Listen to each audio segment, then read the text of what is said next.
Hi, I'm Shelly Jo, and welcome to my show. Did you know that connection reduces stress? Let's get started.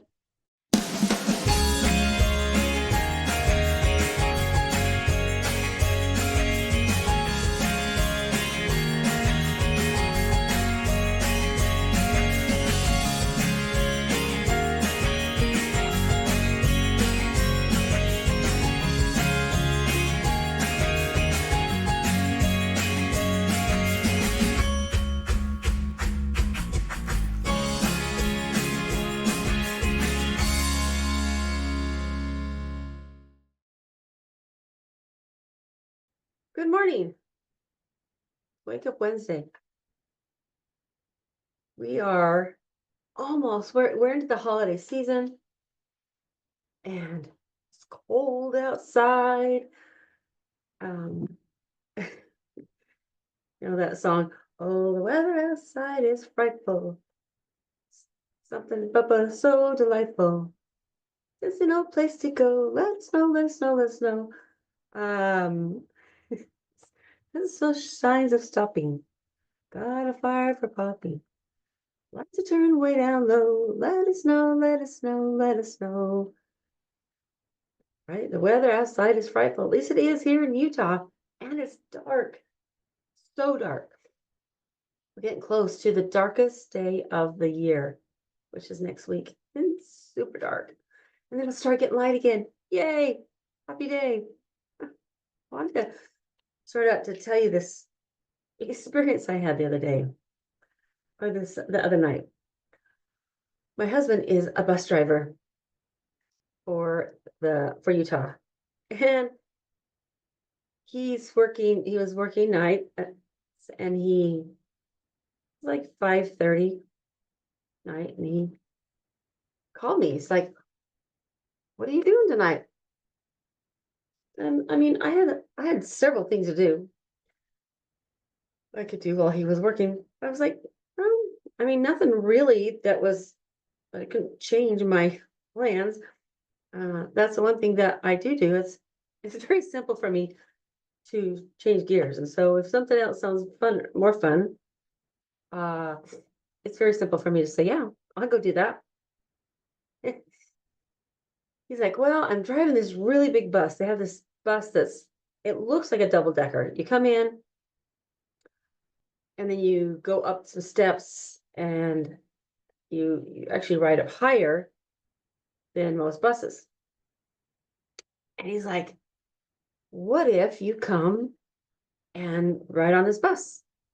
And it's like a 4-hour bus ride. It goes from one place in Ogden to Salt Lake. And usually that ride takes maybe 30 minutes, 40, 40 minutes. But this bus goes on through every single city and town to Salt Lake. So it takes 2.5 hours to get to Salt Lake. And I'm like, oh, okay. And I said, can I bring my computer? Because I thought, well, I'll just work while I'm sitting on the bus. That didn't work because I realized that when it's dark around me and I start looking at my phone, I started getting motion sickness. So that didn't work. Well, I got on the bus and it's not a super busy bus at 6 o'clock at night. And I'm sitting in the front row, which was cool because I had this great view, big windows. There was a gentleman that got on the bus and sat behind me about 2 seats. And he just started to talk to me. Very pleasant, fairly good looking young man. And we just started having this pleasant conversation. And he proceeded to tell me about what he was doing and how he had this big backpack and it was plumb full of stuff.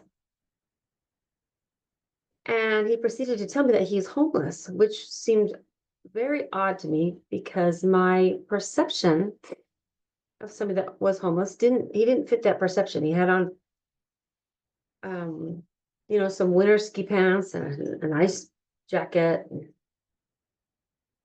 Uh, and so I started asking him, tell me about how are you homeless? What, where are you from? And he started to tell me how he was from Oregon, Portland, Oregon. And he'd been here, I think he'd been here like 4 years. And I said, well, he was, he telling me that he had taken the bus from Portland to Utah.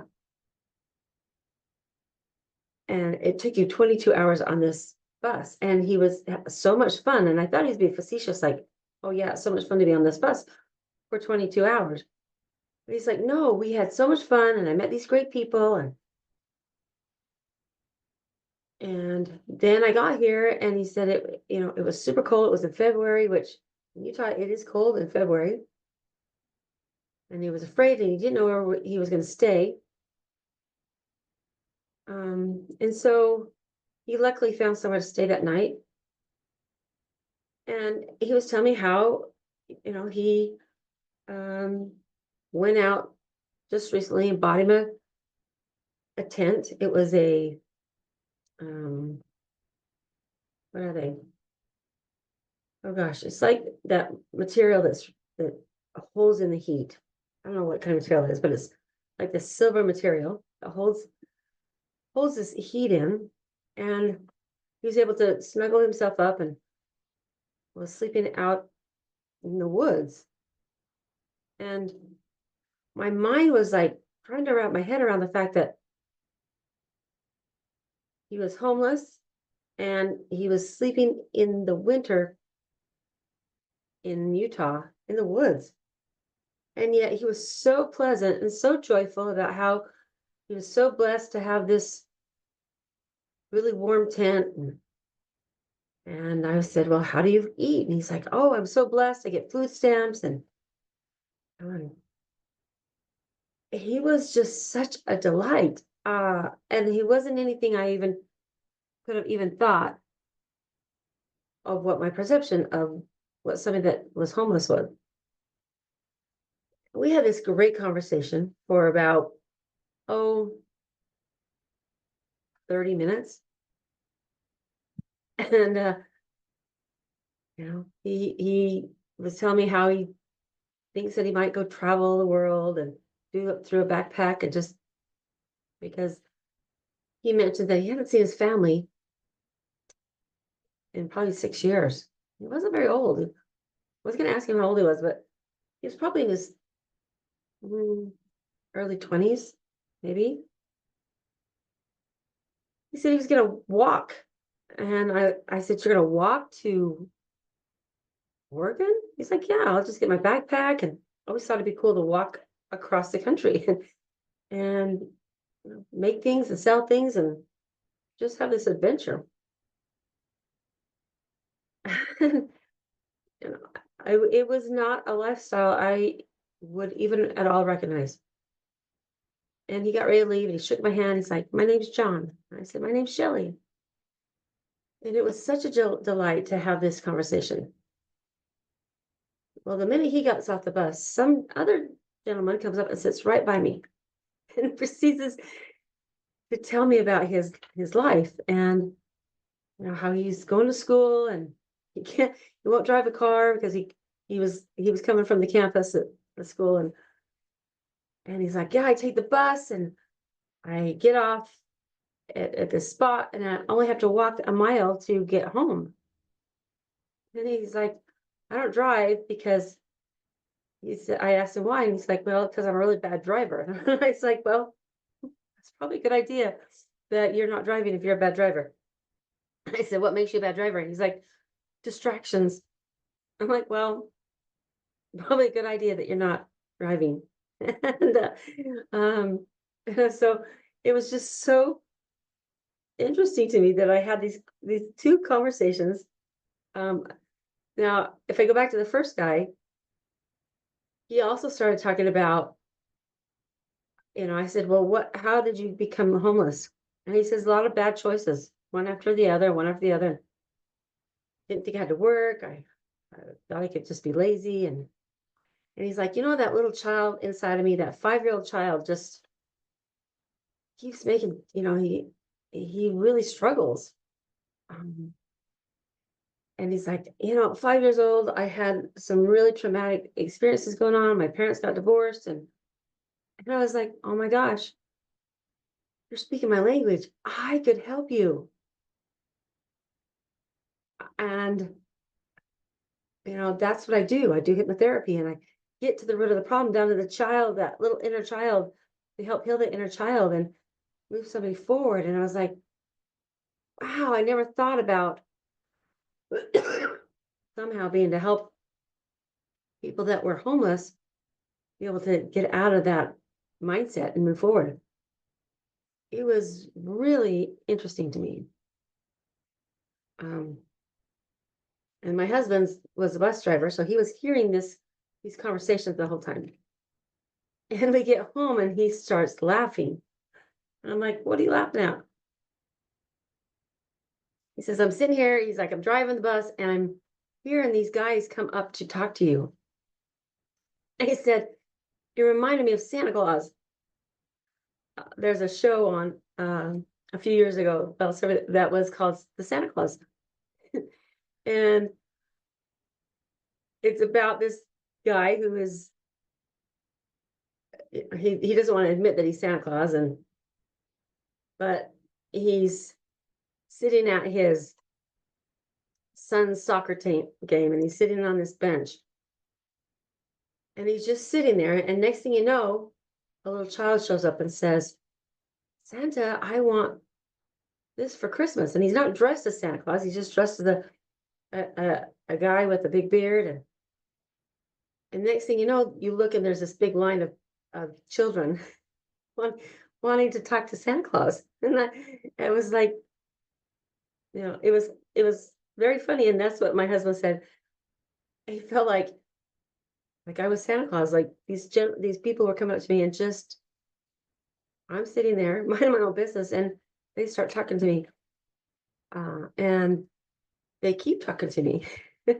And I'm sure that if there were more, there was not a lot of people that got on the bus after that, but more people that would got on the bus, I would have met several other people, and it warmed my heart, because connection. I I love to connect with people. I love to hear their story, and just for a moment see them. And I pulled up on Google, what does it mean to connect with somebody? It says to connect with someone means to feel a sense of closeness or understanding with another person, often involving a mutual exchange of thoughts, emotions, and experiences, creating a feeling of being seen, heard, and valued by them. Essentially, forming a meaningful bond or relationship with them. Now, I didn't create a long relationship. It was just for that moment that I was able to connect with them and maybe make their life feel a little bit brighter, especially since it was dark outside and cold. Um, so, what are some key aspects of connecting to someone? Shared experiences, finding common ground through similar life events or perspectives. Um, I didn't share a whole lot about myself. I was just there to listen, which is the second thing, active listening, paying close attention and truly understanding what the other person is saying, and engage with them, and um, you know ask questions that can clarify what they're saying, but also help them to feel like you're actually listening. The next one's really important, is empathy, being able to see things from the other person's point of view and share their emotions. I was able to just have a little glimpse at what it was like to be in his shoes, in their shoes, um, and feel what that emotion kind of was. It's very heartwarming to connect and to feel empathy for somebody else and what their life is like. Authenticity, being yourself and expressing your true thoughts and feelings openly. And the last one is mutual respect, valuing the other person and their opinions. That to me seems so important. What does this have to do with the holidays and stress and um, getting through the busyness? Well, as I was thinking about this, I thought, how easy would it have been for me to tell my husband, I got too much to do. I'm working on new software programs. I'm getting my business ready for January, and having 4 hours to sit home and work on my computer was valuable time. And that's why when he first said to me, I thought, well, if I can take my computer and work on my computer for 4 hours, what's the difference of working on the computer in the bus or at home? Well, I did learn that, first of all, I have an option. Am I going to speak to people, or am I going to keep my head in my computer? And the second thing was, yeah, motion sickness is not fun. So that was out. But once I pulled myself away from my home, and even though I had my computer with me, it felt like it was okay to just breathe and take these 4 hours and just enjoy the ride. And it was fun because it's Christmas and a lot of the houses are lit up. So going through each of these cities, I was able to just enjoy the view. How often do you sit and just enjoy the view rather than being so busy, busy, busy, busy, busy that you're not in the present moment? Well, there you go. One of the keys to reducing stress is be in the present moment. So many times we're so future thinking that we're not in the present moment. We're thinking about what we have to do and what that looks like and these details that need to be done, that we just don't enjoy that moment of just sitting. And that's it. Just enjoy where you are, just sitting.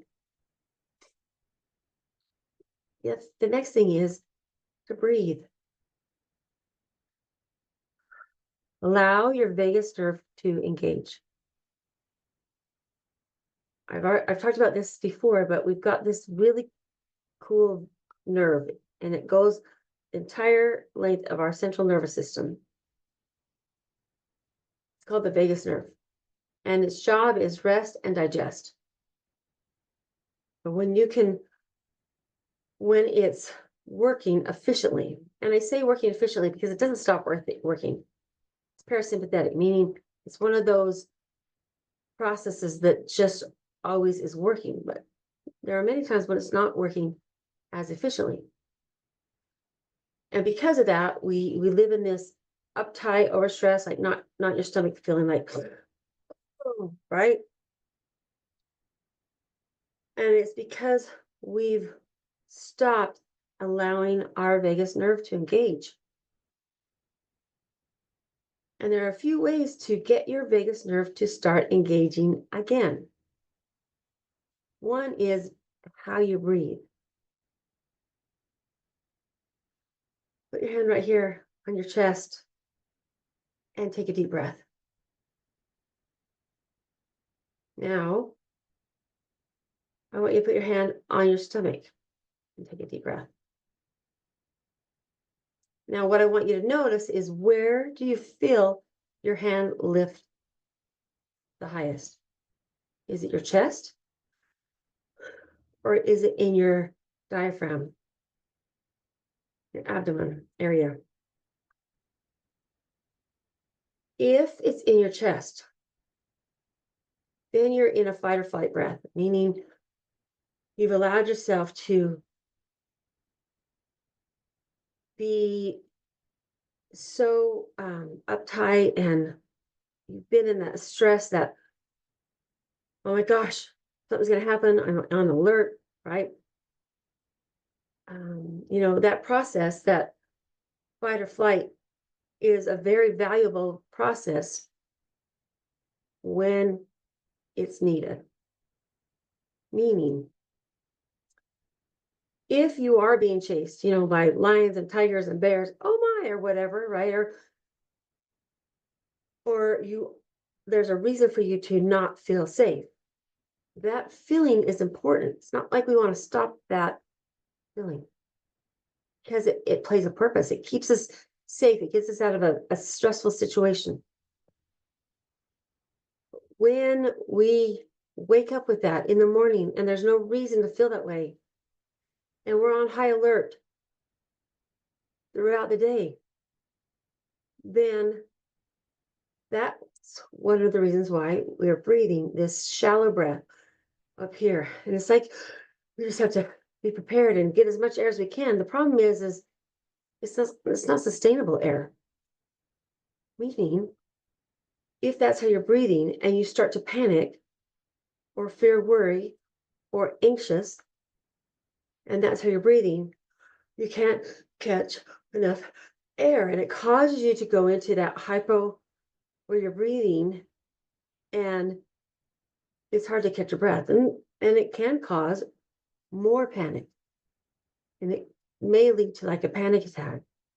And that's just because you're not being able to get the carbon dioxide to move in and out of your lungs and do what your body needs it to do. One of the most important things is to start focusing on your breath. And one of the best ways is put your hand on your chest and one on your stomach and breathing. Make sure that you're getting that air down in the diaphragm, so that you're using all of your lung capacity to breathe, which is going to calm you down. It's going to help you to calm down. The more you do it, the easier it's going to be. Now, when you first start, it feels very awkward, and it feels like you're not going to be able to catch enough breath. But the more you focus on it, the easier it's going to be. There are two other things you can do to get your vagus nerve to engage. One of them is to hum, a very expressed hum, and get that to get down into the vagus nerve. The other thing is to gargle. A little bit of water in your mouth, and you gargle and you swallow it. That's going to help you to engage that vagus nerve. And that's going to help you to relax and calm down. Maybe the other thing is break the cycle. So when you're in this cycle of negative thoughts, sabotaging thoughts, feeling out of control, by doing something that's completely different will get you out of that situation. Like going for a bus ride for 40 or for 4 hours. That definitely got me out of that situation. The other thing you can do is you can feed your brain. Feed your brain. You've got this really cool chemical called GABA. It's in your brain. One of my favorite quotes is, you think you're in control of your life, but it's actually the chemicals in your brain that are in control of your life. And so when you can recognize that those chemicals, the dopamine, the serotonin, the GABA, endorphins, are what's in control. And if they've been depleted, they're still in control, but they may be causing some of these feelings that anxious and or depression or worry or stress. Those are what those chemicals are firing. So what can we do? We can feed the brain what the brain needs. Number one, easiest thing, protein. Protein is non-negotiable. Feeds every single cell of your body. And you want a complete protein, whatever that looks like to you. Now, the easiest way to get a complete protein is through meat. That is a full, complete protein. It has all the amino acids, essential, non-essential, in protein. That's going to feed the brain because what happens is protein turns into the most minuscule form, and that is what feeds every cell in your body. Those are called amino acids. Now, the challenge is if you've already become depleted, if those neurotransmitters are already depleted, you can't raise them with food because you're going to eat the food or you're going to drink protein or you're going to eat a protein bar or whatever you're going to eat, or you're going to eat other kind of proteins like eggs and different people who are very good at getting it from vegetables and legumes and things like that. Whatever that looks like, you want it to be a complete protein. However, you can't eat enough food to raise a neurotransmitter. So once they become depleted, you got to take the next step, and that is to feed the brain what the brain needs. It comes in the form of a supplement. Now, there's a lot of controversy that says, supplements don't help. Well, I'm telling you that a supplement that has the amino acid in it that is going to feed that neurotransmitter is a miracle. I've seen it. When people start taking this, what it does is it's feeding the brain, and the brain has become depleted. The brain is literally starving from not having these amino acids. And I know some of the amino acids our body actually creates. But for whatever reason, they're not converting into the neurotransmitter, or they're not getting filled themselves because skipping meals or not eating protein. And so it's very difficult. Brain food is going to make a difference. Now, I haven't had two. One is, they're both called GABA Chill, like chill out, right? So the first one is a capsule. So you can actually say, take a chill pill if you need one. And what it does is it feeds that GABA. So GABA feeds GABA. And what it does is it very quickly just helps you to calm down. It doesn't put you to sleep like a medication. It just helps you to calm down. Now, at nighttime, it can help you to stay asleep or go to sleep because it allows you to relax. The other one I have is called GABA Chill, is a powder. And this is my favorite because it tastes yummy. It tastes like a lemon lime pixie stick. It's just got a scoop in there. You just take a scoop, you put it in your mouth, you let it sit for 30 seconds, and then you swallow it. Because it's not a capsule, it doesn't have to break down. It goes right into your blood system, which then goes right into your brain to calm you down naturally. What about your little child who complains of a tummy ache, and yet there's nothing wrong with them? My little daughter seemed like anytime there's something exciting was going to happen. A new year of school, a holiday, Christmas, her birthday, she'd end up feeling sick. When we took her to the doctor, there was nothing wrong with her. Now, had I known about these amino acids, I could have given this to her when she was a child. help her to calm down naturally. Or your teenager who is in that fight or flight. They're not eating right. Their mind isn't working, or it's developing and it's not working clearly.